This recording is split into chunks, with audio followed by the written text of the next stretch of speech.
Good morning dear students. हम second सी vectors पढ़ेंगे। पीछे हमने इक्वेशन ऑफ मोशन पढ़ी है। तो वेक्टर फिजिक्स के अंदर हम क्यों पढ़ते हैं? क्योंकि हम फिजिकल क्वांटिटी पता लगाते हैं कि ये वेक्टर है या स्केलर है।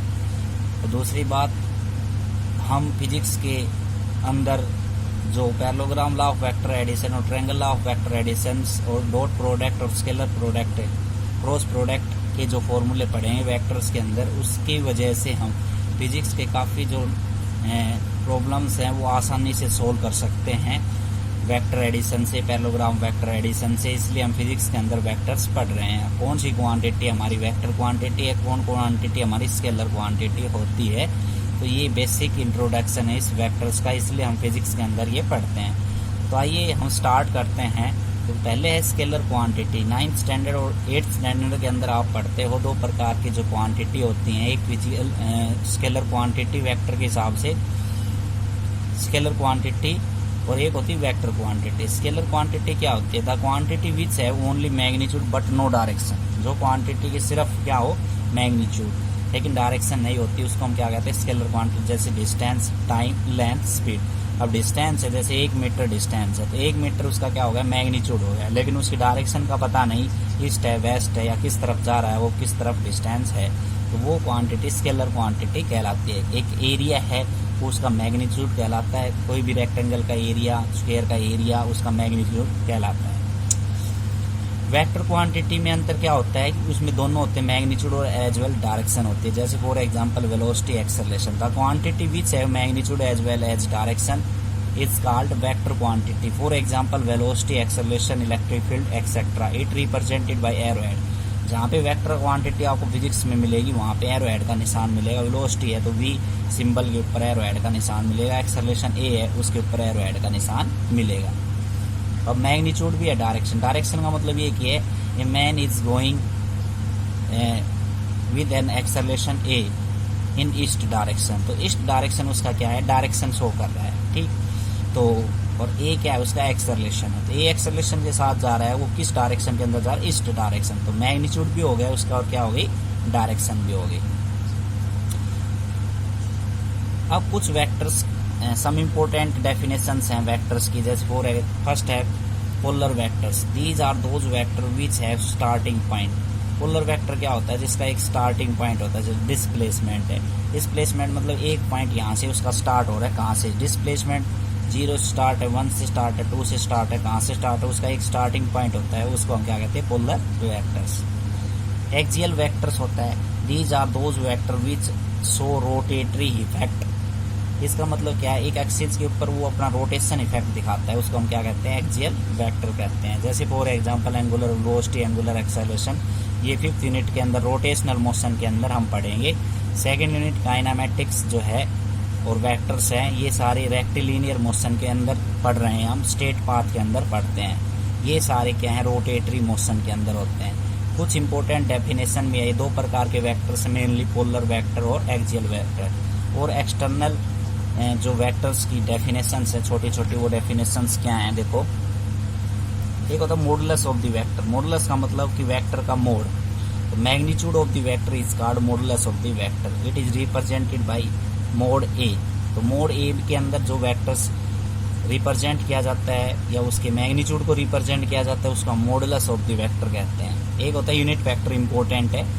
यूनिट वेक्टर क्या होता है? रेशियो होता है वेक्टर इटसेल्फ का और मॉडुलस ऑफ वेक्टर ए का, ठीक।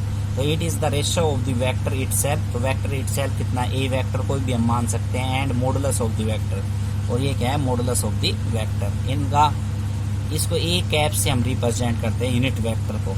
तो एक क्वेश्चन दे रखा है, find unit vector 2i plus में j। ए वेक्टर है 2i प्लस में j। पहले हम इसका मोड निकालेंगे। तो मोड निकालने का तरीका ये है, जो वेक्टर के कंपोनेंट दे रखे हैं i और j के, उसका स्क्वायर करके सम कर दो। 2 का स्क्वायर प्लस इसका 1 का स्क्वायर, इस सारे का अंडर रूट, ठीक है। तो ये आ गया अंडर रूट 5। तो वेक्टर इटसेल्फ कितना है? 2i प्लस में j। तो फॉर्मूला क्या था? ए कैप का vector itself upon modulus of the vector. तो 2i प्लस में j अपॉन अंडर रूट 5। अगले डेफिनेशन ये है, इक्वल वेक्टर क्या होते हैं? These are those vector whose magnitude are equal and direction is same. इनका मैग्नीट्यूड देख सकते हो आप, एकदम सेम है। ए वेक्टर, बी वेक्टर और उनकी डायरेक्शन भी दोनों की सेम है, उसको हम इक्वल वेक्टर कहते हैं। Negative vector A vector which have equal magnitude but not same direction. Magnitude तो बराबर है दोनों का, लेकिन डायरेक्शन अपोजिट हो जाएगी तो वो क्या नेगेटिव वेक्टर कहलाते हैं। जैसे कि ए वेक्टर ये है और बी वेक्टर ये है, तो इसकी डायरेक्शन जो है वो अपोजिट आएगी। ये यहाँ पे गलत कर रखा है, तो बी वेक्टर की डायरेक्शन इस तरफ आएगी। ठीक है। एक होता है को इनिशियल। को इनिशियल मतलब को मीन्स होता है same, initial means initial point. को इनिशियल वेक्टर क्या कहलाएंगे? Definition these are those vector whose initial point is same. Initial point same है। जैसे कोई भी दो वेक्टर प्लेन के अंदर लाई कर रहे हैं तो उनका दोनों का इनिशियल पॉइंट अगर ओ मान लूँ मैं यहाँ पे, तो ए वेक्टर और बी वेक्टर दोनों का इनिशियल पॉइंट क्या है? सेम है, उसको को इनिशियल वेक्टर कहते हैं। उसके बाद होता है कोलिनियर वेक्टर। कोलिनियर वेक्टर क्या होते हैं? These are those vector which have equal and unequal magnitude, they are acting in parallel direction.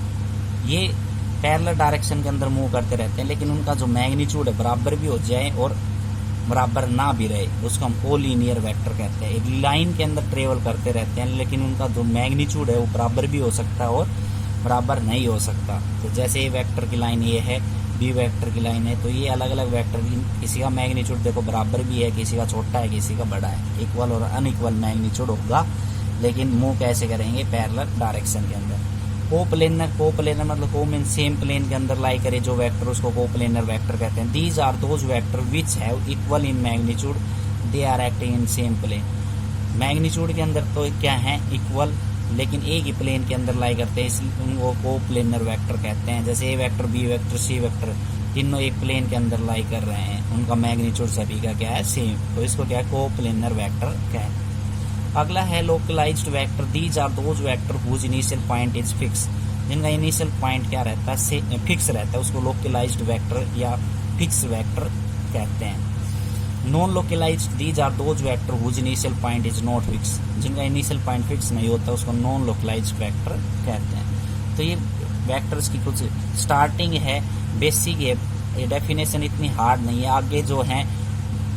आगे जो वेक्टर्स आएंगे उनका ज़्यादा यूज़ है और न्यूमेरिकल प्रॉब्लम में यूज़ होंगे, तो छोटी छोटी डेफिनेशंस हैं वो आप खुद भी याद कर सकते हो पढ़ के।